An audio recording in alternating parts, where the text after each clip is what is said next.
So the first thing I've done before I actually jump into the 3D package is to go online and get myself some reference. I have to admit, I know nothing about marine life or sharks in general, and the only one I could really think of was the great white shark, and that's because of the Jaws movie. So hopefully that's the most iconic for everyone else as well. I do have an image up here of the tiger shark, but he looks pretty similar. I'm sure he's very different, but I really don't know anything about it, so I'm just going purely off the visual look of these guys. So I do have one reference here of actual shark anatomy, and this is quite good just to get an idea of what actually goes into the sharks themselves, what they actually have. So you can see they've got sort of secondary fins down here, which these guys you can just see on the great white just at the back, but they don't have this second dorsal fin, which this tiger shark does.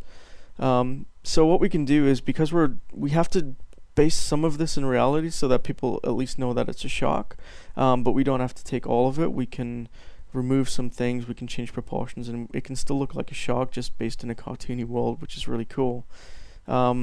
So just looking at these images, I pretty much came up with the conclusion that it's going to need a tail.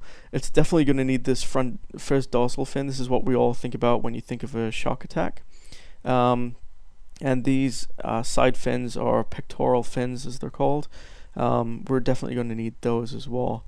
And what I was thinking is maybe pushing all of these back a little bit, getting rid of these secondary fins back here, keeping the tail, but pushing these way back to the tail and keeping the head pretty big. This eye on the anatomy image I really like, making that really big, making it super cartoony, and obviously we're going to have gills on these guys as well. So that could be done for a video game. It could be easily done in the texture work. For a visual effects film, if you're going to see the shark close up, you're probably going to want to model that in as well. So if I just minimize all of these windows for you guys, you can see what I've come up with just for our model sheet, so that we can take it into 3D and actually start modeling on it. So you can see these built into sections. If I just remove these black outlines, we've got this main section for the bodywork and the head. We've got the first dorsal fin, this top one, that's the pretty iconic one. And we've got the smaller pectoral fin down at the back, pushed way back like I was talking about. And also we've got the tail in as well, and I've really changed the proportions of the tail just to make it a lot bigger as well. And when I turn out on the outline and detail layers, you can see that this eye is really big. I've pushed it back. He doesn't have any nasal passages or anything like that. I thought that we wouldn't really need anything to display that is a shark any more than this.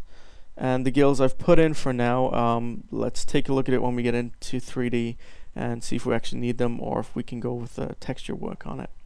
So this is going to be the character that we can actually go ahead and model and take this in. So the easiest thing for me taking this from Photoshop is just saving a JPEG, and we can put that on a plane in 3D. So let's do that in the next lesson.